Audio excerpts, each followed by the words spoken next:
I've always used arrows that are what I consider on the heavy side, and the main reason for that is we want penetration, we want pass-throughs on the animals that we're shooting.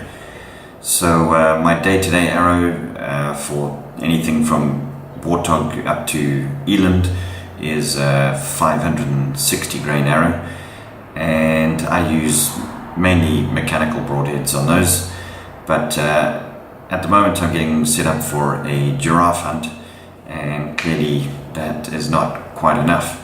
So I've gone for a grizzly stick, Momentum Black UFOC 175 spine, and this whole setup with a 300 grain broadhead is 965 grains.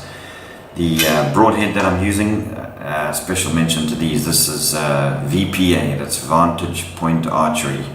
It's a 300 grain fixed blade, and all of the fixed blades, or two blades, are pretty much the same design, and I have to say that they are absolutely indestructible, and I'll show you exactly why. Doing a bit of practice the other day, I always like to shoot a fixed blade, or the actual blade that I'm using on a hunt, a couple of times just to make sure that there's no major differences with the field point. And what I did, fired this fixed blade into the target, and as you can see, the insert has been pushed out of the shaft quite a bit. And how that happened was, the very next shot, and this was all at 45 yards, so momentum has slowed down a little bit by then, but very next shot was with this field point, and as you can see, I hope you can see, the field point connected the back of the target and made a little mess. Let me just put this here and then you can have a look there. So field point opened up like a little mouth, and the way that happened was simple. This broadhead was already in the target.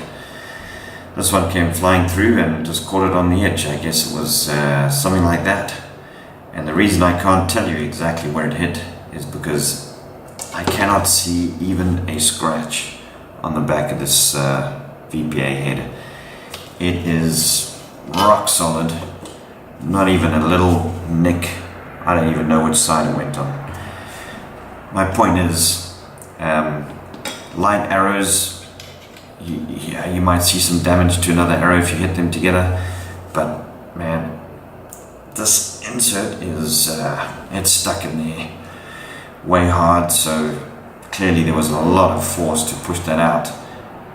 And yeah, light arrows might do something like that, but the field point has got a nice little sharp point on there, so you would have expected if there was any sort of glancing blow, it was just going to slide off the back of that broadhead, and I wouldn't have even known that it had connected.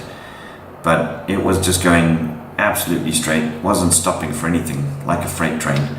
And I mean, seriously, it just pushed literally split the tip of that field point in half. So if that's a bone instead of a broadhead sitting there, and I mean, obviously you're going to be shooting a broadhead at another animal, that broadhead is not budging for nothing. It is busting through everything. So that's my point.